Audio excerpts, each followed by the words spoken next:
Not അതായത് എല്ലാവരും ഈ ഡിവോഴ്സ് എന്ന് പറഞ്ഞ വാക്കിനെ ഭയങ്കര നെഗറ്റീവായിട്ടാണ് എടുക്കുന്നത്. അല്ല, ഇതിപ്പോ നെഗറ്റീവ് കുറെ പേര് പോസിറ്റീവായിട്ട് സംസാരിച്ചിട്ടുണ്ട് അതിനകത്ത്. ഇപ്പൊ കമന്റ്സ് ഒക്കെ എടുത്ത് ബിക്കോസ് അത് ഭയങ്കര റെസ്പെക്ട്ഫുൾ ആയിട്ടുള്ള ഒരു ഡിസിഷനാണ്. അതേ സമയത്ത് ഇപ്പൊ എത്രയോ ആൾക്കാർ അൺഹാപ്പി മാരേജസിൽ കണ്ടിന്യൂ ചെയ്യാറുണ്ട്.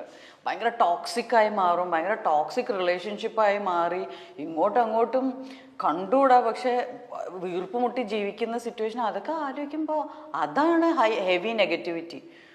സോ അതിന്റെ ആൾക്കാർ എന്തിനാ വെച്ചോണ്ടിരുന്നേന്ന് പിന്നെ അല്ലേ? അതെ, എനിക്ക് തീർച്ചയായിട്ടും അത് നമ്മുടെ ലൈഫിലെ എല്ലാ കാര്യത്തിനെയും ബാധിക്കും. നമ്മൾ മൊത്തത്തിൽ വളരെ നെഗറ്റീവായിട്ടുള്ള ഒരാളായി മാറും. അപ്പോൾ അതിന്റെ ആവശ്യം എന്താണ്? അതാണ് എനിക്ക് തോന്നിയത്. അല്ല, ഞാൻ ചോദിക്കുകയാണ്, ആൻഡ് എസ്പെഷ്യലി എനിക്ക് പറയുമ്പോൾ ഈ ഇക്വേഷനിൽ ഒരു വിവാഹ ജീവിതത്തിൽ കുട്ടികളുണ്ടെങ്കിൽ ഇത് വളരെ ഡിഫറെന്റ് ഡിസിഷൻ ആയിരിക്കും. ഞങ്ങൾക്ക് ആ ഒരു ഇഷ്യൂ ഇല്ലാത്തത് കൊണ്ട് it was a very different decision. രണ്ട് ഫ്രണ്ട്സ് തമ്മിൽ എടുക്കുന്ന ഒരു തീരുമാനം. So we can continue to be friends.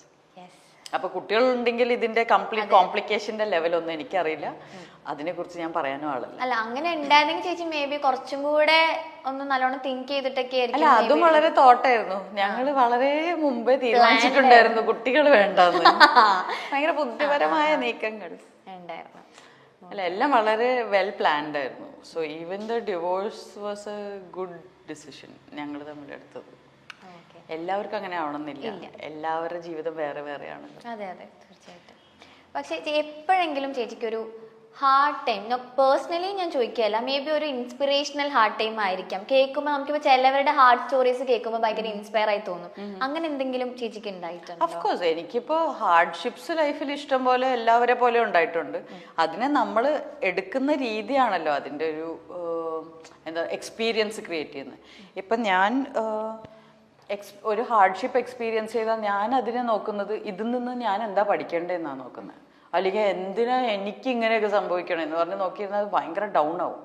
നമ്മൾ ഇൻസ്റ്റെഡ് ഇതിൽ നിന്ന് എന്താ പഠിക്കാനുള്ളതെന്ന് പറഞ്ഞാൽ നമ്മൾ അടുത്ത നെക്സ്റ്റ് പോസിറ്റീവ് സ്റ്റെപ്പിലോട്ടാണ് കയറുന്നത്. ഇതിലെന്തോ നിധി ഉണ്ടല്ലോ എന്ന് പറഞ്ഞ് അങ്ങനെ കാണുന്ന ആളാണ് ഞാൻ. അപ്പൊ എന്ത് നെഗറ്റീവായിട്ട് സംഭവിച്ചാലും ആ നെഗറ്റിവിറ്റിയെക്കാളും കൂടുതൽ ഇതിൽ നിന്ന് ഞാൻ എന്ത് പഠിക്കാം, സോ ദാറ്റ് ഇത് വീണ്ടും റിപ്പീറ്റ് ആവാതിരിക്കാൻ. അപ്പോൾ ലൈഫ് ഡെയിലി ബെറ്റർ ആയിക്കൊണ്ടിരിക്കും. ചേച്ചിയുടെ ഫാമിലിയെ കുറിച്ച് പറയോ? അച്ഛൻ, അമ്മ? എന്ത് പറയാനാ, പാവങ്ങളല്ലേ. എൻ്റെ ഫാമിലി ആയി പോയി.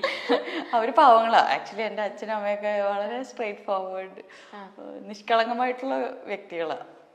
അവരുടേതായ നല്ല ഇൻട്രസ്റ്റ്സ് ഒക്കെ ഉള്ള വളരെ ബിസി ആയിട്ടുള്ള ആൾക്കാരാണ്. അതാണ്, ഭയങ്കര ബിസിയാ രണ്ടുപേരും. എന്തൊക്കെയാ ചെയ്യുന്നതെന്ന് എനിക്കറിയില്ല, പക്ഷെ എപ്പോ വിളിച്ചാലും ഒന്നിനും ഒഴിവില്ലാത്ത അത്രയും തിരക്കായിരിക്കും. സാധാരണ ഞാനാണ് അവരെക്കാളൊക്കെ വളരെയധികം ഫ്രീ ടൈം ഉള്ളത് എനിക്കാ. അച്ഛൻ റിട്ടയർഡ് ബാങ്ക് ഓഫീസറാണ്, പക്ഷെ സ്വന്തമായിട്ട് പുള്ളി ഒരു ട്രെയിനറാണ്, ബിഹേവിയറൽ സയൻസ് ട്രെയിനറാണ്, ട്രാൻസാക്ഷണൽ അനാലിസിസ് ട്രെയിനറാണ്.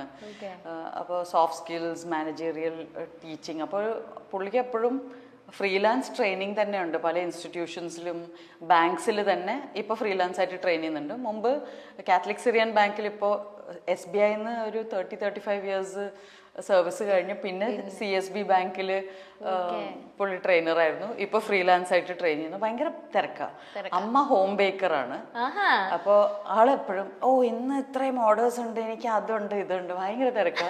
ഈ രണ്ട് തിരക്കും ഇല്ലെങ്കിൽ രണ്ടുപേരും ബേർഡ് ഫോട്ടോഗ്രാഫേഴ്സാ. അപ്പൊ അവര് ട്രാവൽ ചെയ്ത് പോയി, അവര് ഭയങ്കര വലിയ ആൾക്കാരാണ്.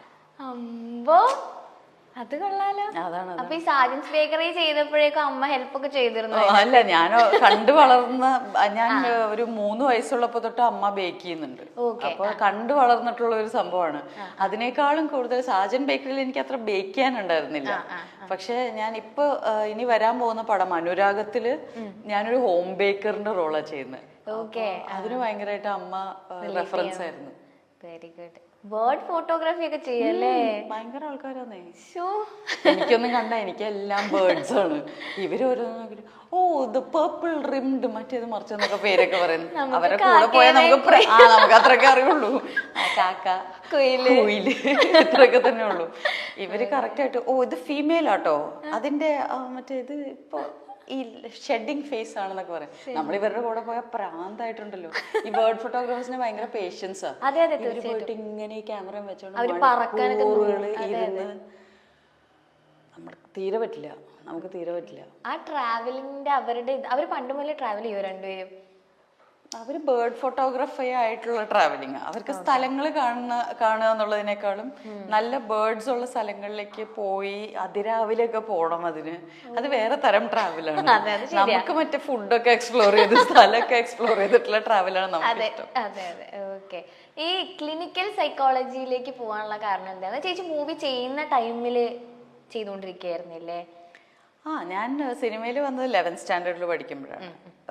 ക്ലിനിക്കൽ സൈക്കോളജി ചെയ്തത് ഡിഗ്രിക്ക്. എനിക്ക് എന്ത് സെലക്ട് ചെയ്യണം എന്നറിയാത്ത ഒരു അവസ്ഥ വന്നു. അതായത് 10th സ്റ്റാൻഡേർഡിൽ എൻ്റെ മാഷ് പറഞ്ഞൊരു വലിയ സംഭവമുണ്ട്. എനിക്ക് ഏറ്റവും ഇഷ്ടമില്ലാത്ത സബ്ജക്റ്റ് ഹിസ്റ്ററിയാണ്. അപ്പോൾ ഞങ്ങളുടെ ഹിസ്റ്ററി ടീച്ചർ പറഞ്ഞൊരു വലിയ സംഭവമുണ്ട്. അത് എല്ലാവരും കേട്ടിരിക്കേണ്ട കാര്യമാണ്. നിങ്ങൾക്ക് ഹിസ്റ്ററി ഇഷ്ടമല്ലെങ്കിൽ അതാണ് ഏറ്റവും ശ്രദ്ധിച്ച് പഠിക്കേണ്ടത്. എന്ന് വെച്ചാൽ അത് 10th സ്റ്റാൻഡേർഡോടുകൂടെ അതോടെ തീരും. എങ്ങാനും അത് നന്നായി പഠിച്ചില്ലെങ്കിൽ നിങ്ങൾക്ക് പിന്നെ അതേ പഠിക്കാൻ കിട്ടൂ. നിങ്ങൾക്ക് ഫസ്റ്റ് എന്താ പറയാ, നമുക്ക് ആ ഗ്രൂപ്പേ കിട്ടുള്ളൂ. ഹിസ്റ്ററി ഉള്ള ഗ്രൂപ്പേ പഠിക്കാൻ കിട്ടുള്ളൂ. അപ്പൊ ഇഷ്ടമില്ലാത്ത സബ്ജക്റ്റ് ആണെങ്കിൽ അത് മാക്സിമം ശ്രദ്ധിച്ച് പഠിക്കുക. അപ്പൊ ഞാനത് കിട്ടില്ല. അപ്പൊ പിന്നെ ഹിസ്റ്ററിക്ക് പോകേണ്ടി വരും. അപ്പൊ ഞാൻ ഇത് വളരെ കാര്യമായിട്ട് പേടി പിടിച്ചിട്ട് എനിക്ക് 10th സ്റ്റാൻഡേർഡിൽ ഹയസ്റ്റ് മാർക്സ് ഹിസ്റ്ററിയിലാണ്. അപ്പൊ അത് പോയി കിട്ടി. അപ്പൊ നമ്മളങ്ങനെ സയൻസിന് ജോയിൻ ചെയ്തു. +2 11th and 12th. അപ്പോൾ സിനിമയിലേക്കും വന്നു. അപ്പോൾ എല്ലാവരും എന്നോട് പറഞ്ഞു, ഇനി കുറച്ച് സിനിമയിലൊക്കെ അഭിനയിക്കാൻ പറ്റുന്ന കോഴ്സസ് ചെയ്താൽ മതി, ഫങ്ഷണൽ ഇംഗ്ലീഷോ അങ്ങനെ എന്തെങ്കിലും ചെയ്യും എന്നൊക്കെ പറഞ്ഞു. എനിക്കിതിലൊന്നും ഒരു ഇൻട്രസ്റ്റും ഇല്ല. അപ്പം എന്താ പഠിക്കുക, ഇനി 12 വരെ പഠിച്ച ഈ സബ്ജക്ട്സ് ഒന്നും എനിക്കിനി പഠിക്കണ്ട എന്നുള്ള സിറ്റുവേഷനിൽ ഇരിക്കുമ്പോഴാണ് എൻ്റെ ഒരു ഫ്രണ്ട് പറയുന്നത്, പ്രചോദി നികേതൻ കോളേജ് പുതുക്കാട് ക്ലിനിക്കൽ സൈക്കോളജിയുടെ കോഴ്സ് ഉണ്ട്. അപ്പോൾ അതുവരെ എൻ്റെ അച്ഛൻ ഈ TA ട്രെയിനറും ഇതൊക്കെ ആയതുകൊണ്ട് എനിക്ക് എപ്പോഴും വീട്ടിലെപ്പോഴും ഈ ബോഡി ലാംഗ്വേജ് ഇങ്ങനെയൊക്കെയുള്ള പല I'm okay, you're okay ഇതൊക്കെ പറഞ്ഞ കുറെ ബുക്സ് ഉണ്ടാവും എപ്പോഴും. അപ്പൊ ഞാൻ ഇതൊക്കെ ഇരുന്ന് വായിക്കുമായിരുന്നു. അപ്പൊ ഞാൻ സൈക്കോളജി എന്നൊരു സബ്ജക്ട് ഉണ്ടല്ലേ, അത് പഠിക്കാലോ, അങ്ങനെ പോയതാ. വേറെ ഒന്നും പഠിക്കാൻ താല്പര്യം ഇല്ലാത്തതുകൊണ്ട് സൈക്കോളജിയിലേക്ക് പോയതാ. പക്ഷെ എങ്ങനെ ഉണ്ടായിരുന്നു പഠിച്ചിട്ട്? ബ്രില്യന്റ്. നമുക്ക് എനിക്ക് തോന്നുന്നു ആക്ടേഴ്സിന് ചെയ്യാൻ പറ്റിയ ഏറ്റവും നല്ല കോഴ്സ് സൈക്കോളജി ആയിരിക്കും. പക്ഷെ ഭയങ്കര ഇതുപോലെ ഇപ്പൊ ഈ ക്ഷമ വേണ്ടേ അച്ഛനും അമ്മയും ബേർഡ് ഫോട്ടോഗ്രാഫിക്ക്? ക്ഷമയല്ല, അതിന് വേറെ ലെവൽ സ്കില്ല് വേണം. അതായത് മറ്റുള്ളവരുടെ പ്രോബ്ലംസ് നമുക്ക് നിഷ്പക്ഷമായി നല്ല വാക്ക്, ഇങ്ങനെ വെറുതെ ന്യൂട്രൽ ആയിട്ട് ഇരുന്ന് കേൾക്കാൻ പറ്റണം, നമ്മൾ ഇമോഷണൽ ആവാതെ. അതെനിക്ക് പറ്റുന്നുണ്ടായിരുന്നില്ല.